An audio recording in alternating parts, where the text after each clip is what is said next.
James and the Giant Peach by Roald Dahl. 15.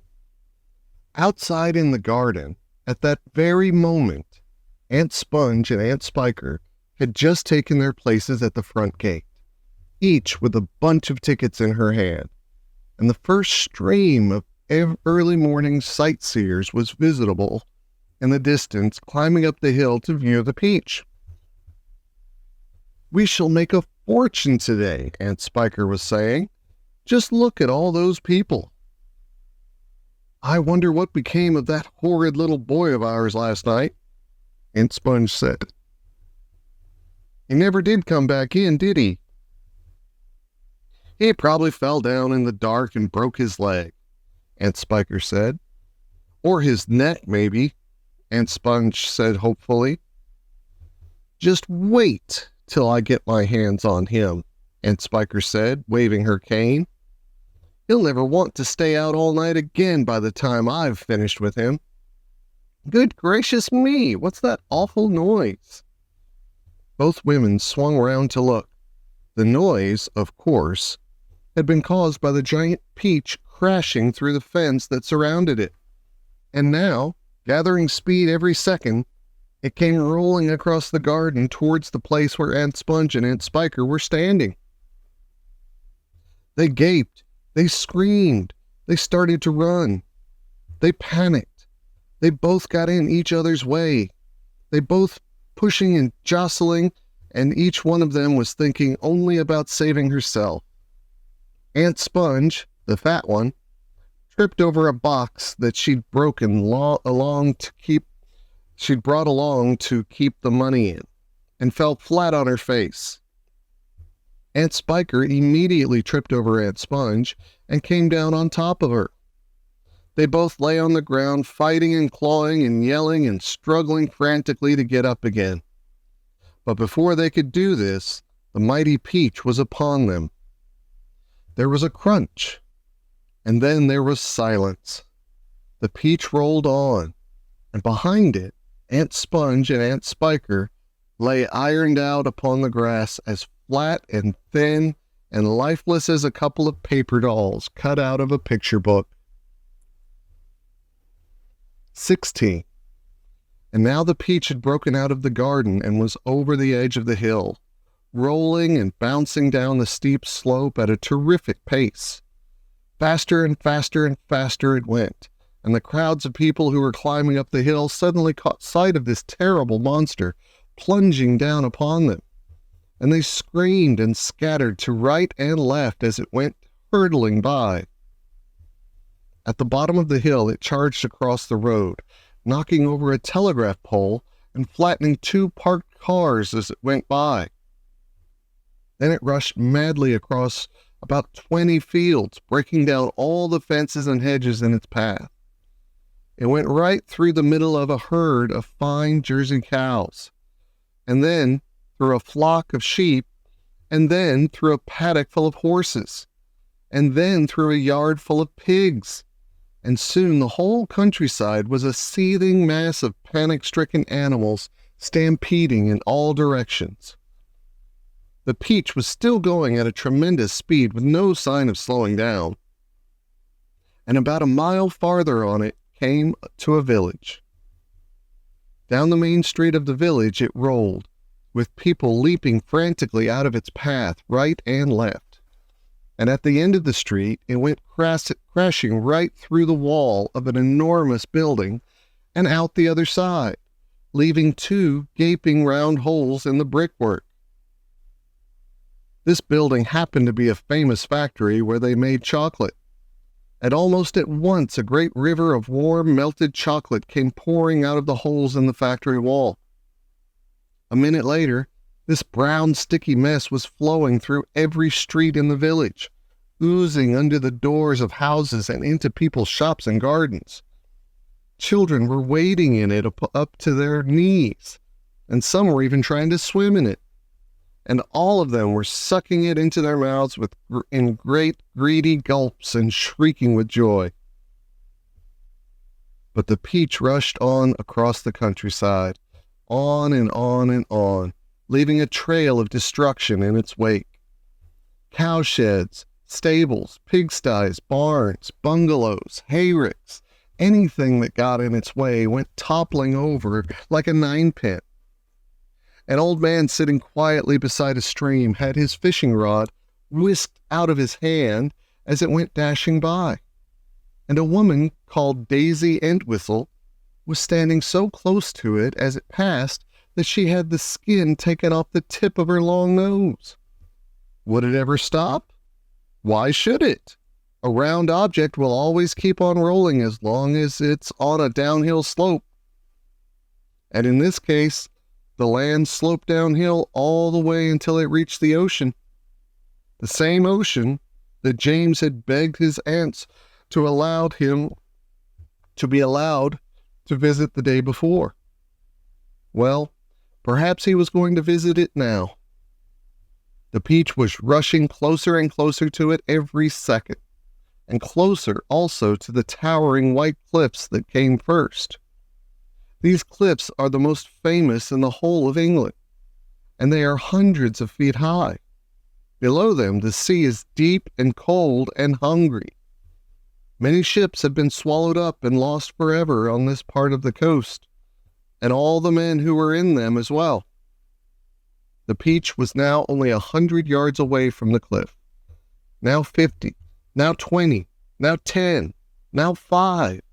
And when it reached the edge of the cliff, it seemed to leap up into the sky and hang there, suspended for a few seconds, still turning over and over in the air. Then it began to fall.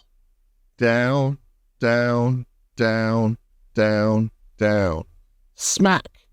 It hit the water with a colossal splash and sank like a stone.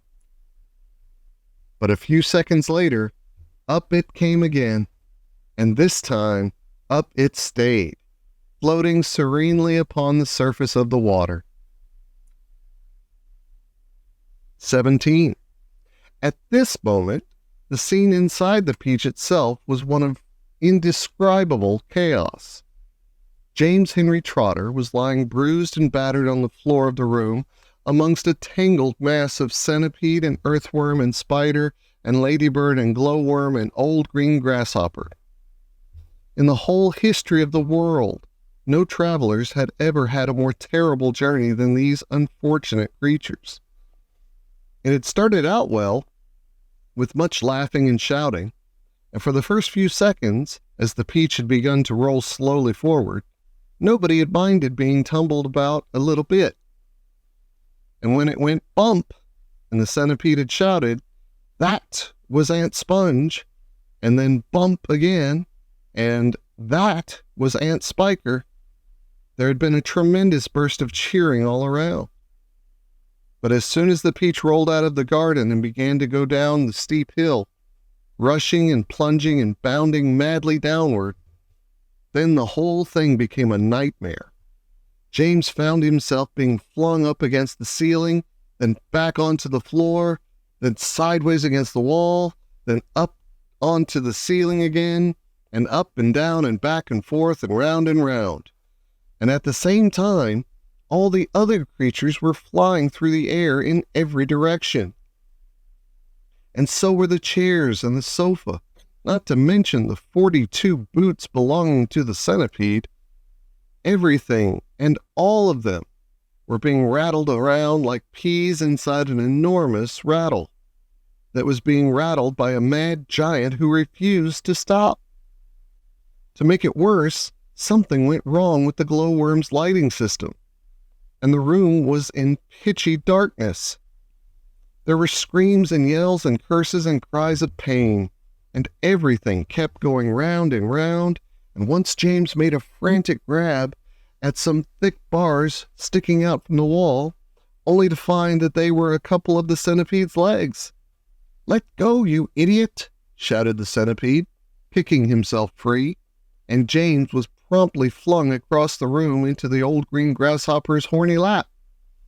Twice he got tangled up in Miss Spider's legs, a horrid business, and towards the end the poor earthworm, who was cracking himself like a whip every time he flew through the air from one side of the room to the other, coiled himself around James's body in a panic and refused to unwind. Oh, it was a frantic and terrible trip. But it was all over now, and the room was suddenly very still and quiet. Everybody was beginning to slowly and painfully to disentangle himself from everybody else. "Let's have some light," shouted the centipede. "Yes," they cried. "Light! Give us some light." "I'm trying," answered the poor glowworm. "I'm doing my best. Please be patient." They all waited in silence. Then a faint greenish light began to glimmer out of the glowworm's tail, and this gradually became stronger and stronger until it was anyway enough to see by. "Some great journey," the centipede said, limping across the room. "I shall never be the same again," murmured the earthworm. "Nor I," the ladybird said. "It's taken years off my life." "But my dear friends," cried the old green grasshopper, trying to be cheerful, "we are there." "Where?" they asked. "Where? Where is there?" "I don't know," the old green grasshopper said, "but I'll bet it's somewhere good." "We are probably at the bottom of a coal mine," the earthworm said gloomily. "We certainly went down and down and down very suddenly at that last moment. I felt it in my stomach. I still feel it." "Perhaps we are in the middle of a beautiful country full of songs and music," the old green grasshopper said. "Or near the seashore," said James eagerly, "with lots of other children down on the sand for me to play with." "Pardon me," murmured the ladybird, turning a trifle pale, "but am I wrong in thinking that we seem to be bobbing up and down?" "Bobbing up and down?" they cried. "What on earth do you mean?"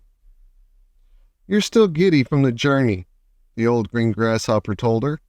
"You'll get over it in a minute. Is everybody ready to go upstairs now and take a look around?" "Yes, yes," they chorused. "Come on, let's go." "I refuse to show myself out of doors in my bare feet," the centipede said. "I have to get my boots on again first."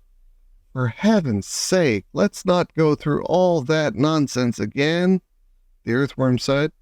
"Let's all lend the centipede a hand and get it over with," the ladybird said. "Come on." So they did, all except Miss Spider, who set about weaving a long rope ladder that would reach from the floor up to a hole in the ceiling. The old green grasshopper had wisely said that they must not risk going out of the side entrance when they didn't know where they were, but must first of all go up onto the top of the peach and have a look around.